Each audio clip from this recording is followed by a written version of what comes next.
Hello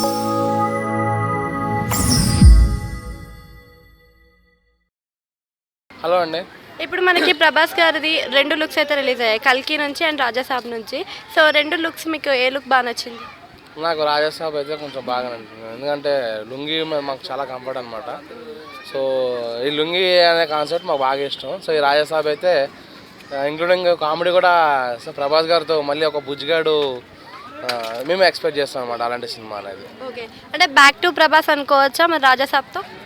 back to Prabhas అమ్మ మూడు అనుకోవచ్చు. సో ప్రభాస్ మళ్ళీ మనకి ఫుల్ మీల్స్ పెట్టడానికి రెడీగా ఉన్నాడు అనమాట.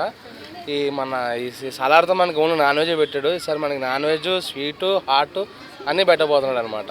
ఓకే, కల్కిలో చూసుకున్నట్టయితే మనకి కమల్ హాసన్ గారు, అమితాబ్ బచ్చన్ గారు కూడా ఉన్నారు. సో కాలీవుడ్, బాలీవుడ్, హాలీవుడ్, టాలీవుడ్ మూడు మిక్స్ అయిపోయినాయా? మూడు మిక్స్ అయిపోయినాయి అనమాట. సో ప్రభాస్ గారు పాన్ ఇండియా వరకు అయ్యారు, ఈసారి ఈ సినిమా పాన్ వరల్డ్ కూడా చూడబోతున్నాడు అనమాట. ఆల్రెడీ మీరు ఇంతకుముందు వీడియోస్ చూసుకుంటే నరేంద్ర మోడీ గారు చెప్పారు, పాస్పోర్ట్ లేకుండా ఒక హీరో ఎక్కడికైనా ప్రయాణించవచ్చు అంటే అది ఓన్లీ ప్రభాస్ అని చెప్పి అన్నాడు. సో ఈసారి ఇక మొత్తం కంట్రీలో ఎక్కడికైనా వెళ్ళొచ్చు అని చెప్పి ఈసారి మనం ఎక్స్పెక్ట్ చేయొచ్చు అనమాట. సో కమల్ హాసన్ గారు ఇంకా విక్రమ్ సినిమాతో ఆయన పుంజుకున్నారు అనమాట.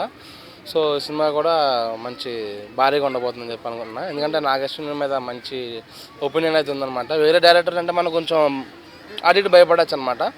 సో నాగేశ్వర అయితే మినిమం గ్యారంటీ. అంటే నాగశ్విన్ గారిని చూస్తే అన్ని చిన్న సినిమాలే ఉన్నాయి, ఎవడే సుబ్రహ్మణ్యం కానీ అండ్ మన బయోపిక్ మహానటి బయోపిక్ కానీ రెండు కూడా చిన్నవి ఉన్నాయి. ఇప్పుడు వచ్చేది భారీ బడ్జెట్ అండ్ గ్రాఫిక్స్ కూడా హెవీగా ఉన్నాయి. సో ఎలా హ్యాండిల్ చేయగలుగుతారు?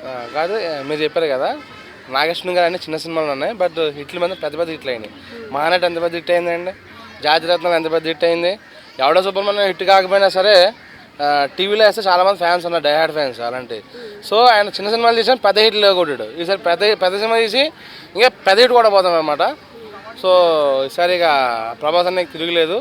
ఈసారి డైనోసార్ కింగ్ ఫిషర్ అవ్వబోతుంది అనమాట, కింగ్ కాంగ్ కూడా అవ్వబోతుంది అనమాట. మారుతి గారి డైరెక్షన్ ఎలా ఉండబోతుంది మరి కాంబినేషన్? గారు చెప్పినా కదా మేము మళ్ళీ ఒక చక్రం, బుజ్జిగాడు అలాంటి ప్రభాస్ గారిని మళ్ళీ మనం ఆత్మ మళ్ళీ దీనిలో దూరబోతుంది అనమాట. సో రాజా డీలక్స్లో కూడా చాలా బాగుంది, ఇంకా పేరు కూడా ఆయన రాజులు కాబట్టి రాజా అని పేరు పెట్టడం కూడా చాలా బాగా అనిపించింది. సో ఈసారి మారుతి గారికి కూడా కెరీర్లో ఒక పెద్ద హిట్ ప్రభాస్ గారితో ఖాతాలో పడిపోయినట్టే. థ్యాంక్ యూ అండి.